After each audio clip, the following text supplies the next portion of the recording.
Bonjour à toutes et à tous, aujourd'hui une vidéo super importante.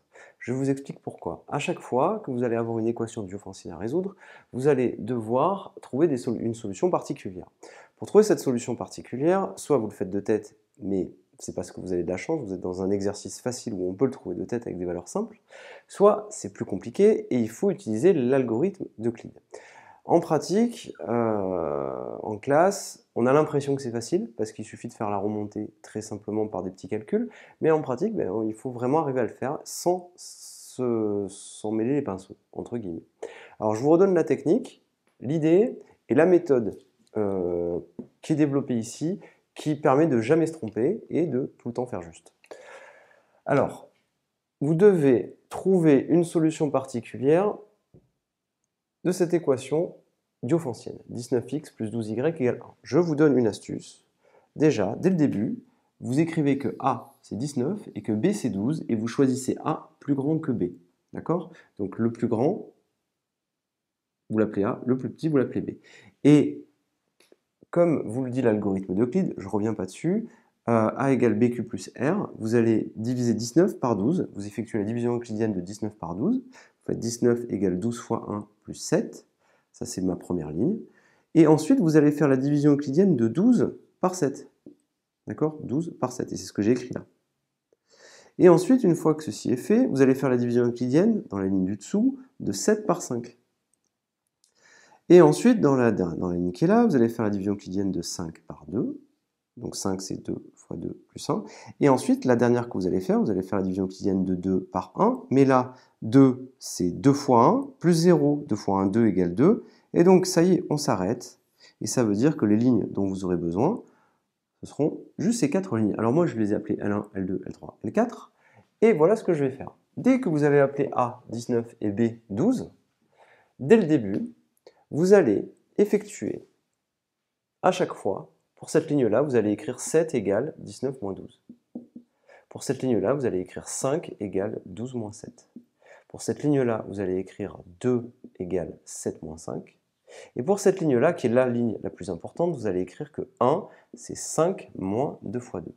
Et en réalité, c'est cette ligne-là qui va nous importer, puisque là, vous avez le 1, et vous cherchez à remonter et à remplacer pour avoir 1 égale 19 fois quelque chose plus 12 fois quelque chose. Donc il vous restera juste à faire ce qu'on appelle la remontée. C'est-à-dire on va remonter toutes les étapes à chaque fois en partant de là.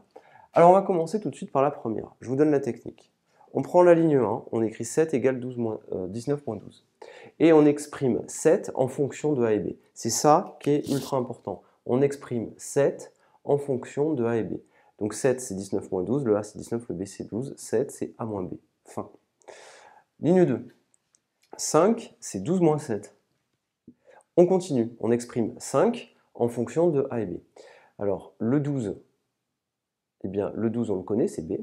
Le 7, on l'a trouvé au-dessus. Le 7, c'est A moins B. Ça, c'est 7.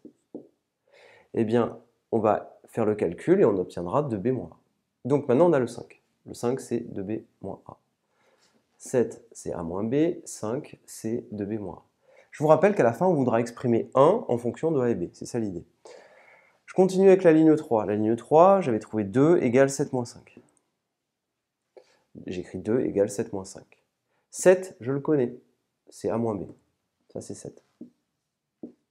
5, je le connais, c'est 2B moins A. Ça, c'est 5. Je calcule cette quantité-là. En fonction de A et B, j'obtiens 2A moins 3B. Et c'est gagné. Je continue. 1, avec la dernière ligne, 1, c'est 5 moins 2 fois 2. 1, c'est 5 moins 2 fois 2. 5, c'est quoi? 5, c'est 2B moins A, je l'ai trouvé là, ça c'est le 5. Et 2, je le garde, mais le 2 qui est là, celui-ci, je continue pareil. Là, j'écris que c'est 2A moins 3B. Et je fais mon calcul. Je développe tout et j'obtiens qu'au final, 1, c'est moins 5A plus 8B. Et là, eh bien ça y est, vous avez gagné. C'est-à-dire que si on réécrit les choses correctement, le A c'est 19, le B c'est 12, ça vous fait 19 multiplié par moins 5, plus le B c'est 12, plus 12 multiplié par 8. Et vous obtenez 1. Une fois que ceci est fait, vous avez une solution particulière, un couple de solutions particulières. Ne vous trompez pas dans l'ordre, parce que le x c'est moins 5 et le y c'est 8, ça c'est votre x, et ça c'est votre y. Et j'obtiens quoi? J'obtiens moins 5, 8, qui est un couple solution, et c'est une solution particulière de mon équation différéntielle. Voilà la technique qui est ultra simple, mais il faut vraiment la faire comme ça. Ou alors on peut faire la même chose, mais sans utiliser A et B. Ça peut prêter à confusion, donc j'ai déjà fait aussi dans un exercice en utilisant pas A et B, mais le mieux, je pense, c'est de l'utiliser avec les lettres comme ceci.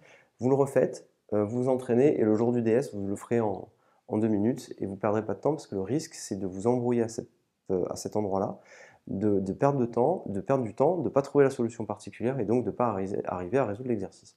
Je vous remercie, et à bientôt.